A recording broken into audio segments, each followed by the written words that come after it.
Good morning. Today is Friday, June 9th, Erev Shabbat, Parshat Behaalotcha. The Torah begins chapter 11 of the Parsha by telling us, Vayihi ha'am kimit onanim, ra ba'aznei Hashem. The people were complaining, and it was bad in the ears of God. Yesterday I spoke about the premise that this is people seeking a pretext. Rashi puts that forward. People is looking for some reason to complain. I want to shift us a little bit in that, if I could, to first the message that the Seforno says, and then the Rashbam. The Seforno comments, Kemitonanim al Torah Haderech.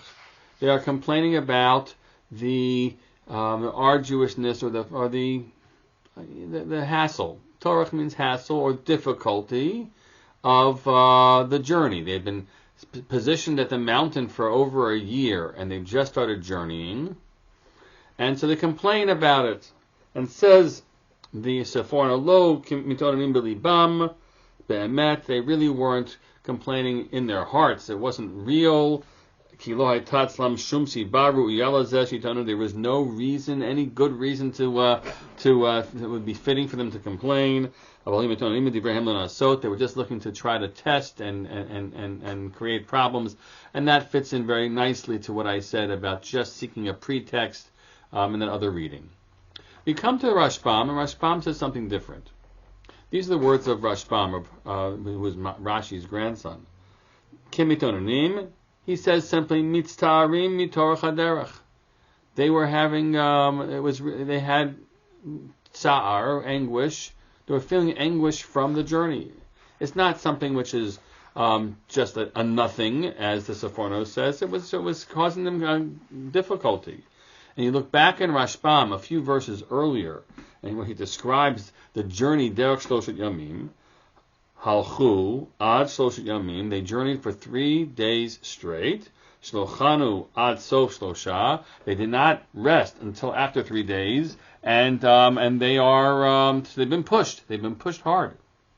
Mipnei Torah haderech vayihi am kimitonanim. He says, and there in the earlier comment he now connects the two, because of the really the difficulty of the journey. That's why they were complaining. And so you walk away from the Rashbam and you say, I get it. They've been pushed so hard. Why is that happening? Why can't they rest? Why would they just be driven? And so they complain about it, and Hashem gets angry? So why does Hashem get angry?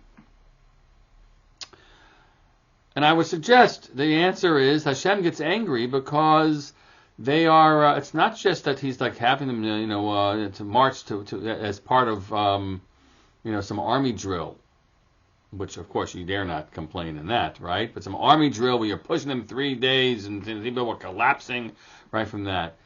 God's pushing them because, as Moshe has said, we have a grand journey that we're taking right now to take us to Eretz Yisrael. We're going to the land of Israel.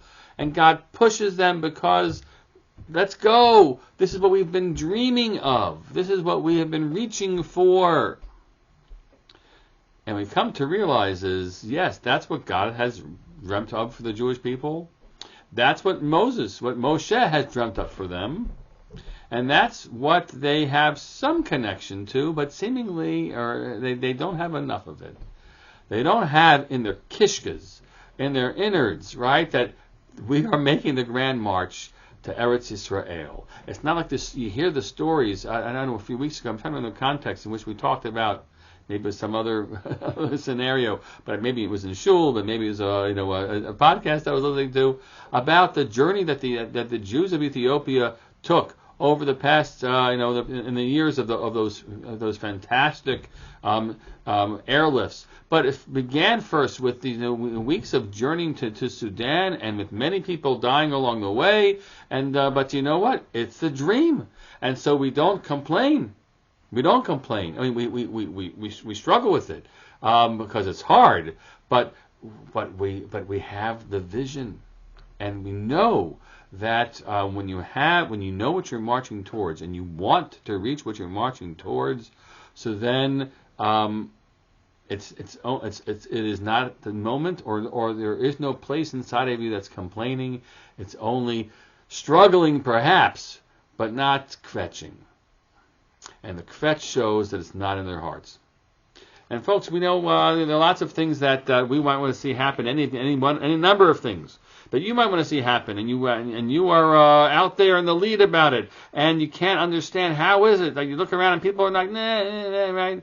They don't really. They're not. All they can find is complaints and problems with something, and you understand from the very fact that you get angry. How could you complain? But you actually have to stop and realize they're not owning the grand mission the way I am. And then the work that you have to do is to help bring people to want to share in the vision.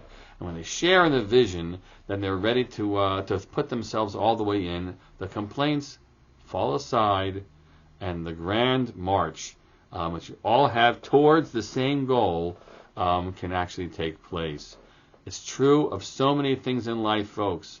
And I hope that as we, whenever communities engage in things, half the battle, 3/4, 9/10 of the battle is to help everyone really own it, and then you march together with towards whatever the specific goal is. We all be able to share the goals, the grand goals, and achieve that which we hope to achieve together. Wishing you all Shabbat Shalom.